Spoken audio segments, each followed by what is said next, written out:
I'm joined now by Shauna Murphy. She is the Senior Director of Indiana Learns, which is a relatively new program. Yeah. And the idea is to get our kids up to speed following the pandemic, because there really is empirical data that the pandemic hurt our kids in terms of learning, right? Yes, and there are certain populations that were impacted more than others, particularly our lower income families.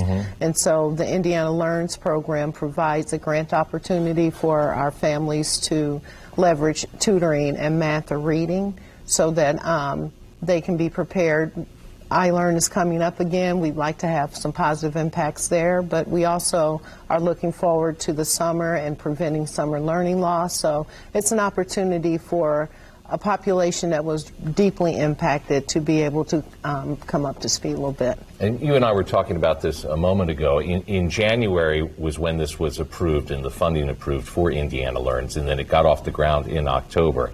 I know it's early on, but anecdotally, there's evidence that this is working, isn't it? Yeah, it's working. There are a couple of ways that we can say, I'm going to say it's working, because when we talk with our families who are already using the tutoring services, anecdotally, families are saying that their kids are beginning to grasp concepts. Another measurement for, as a program person who's executing the program, this number of schools that have come on board as matching partners that see the need and the importance of carrying the in-school relationship through the out-of-school tutoring time.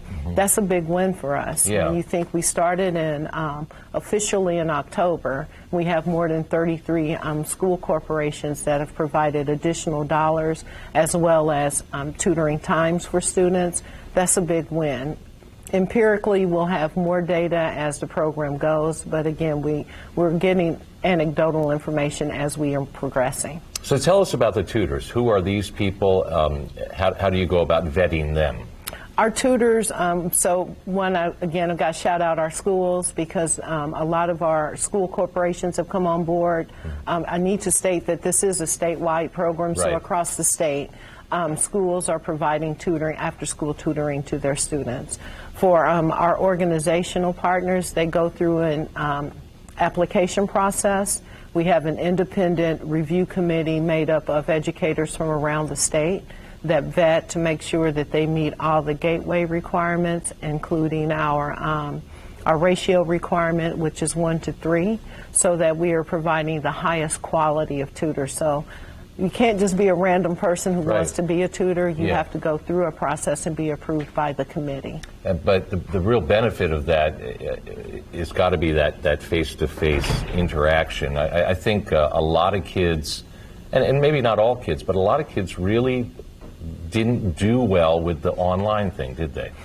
Yeah, I can only speak for my son.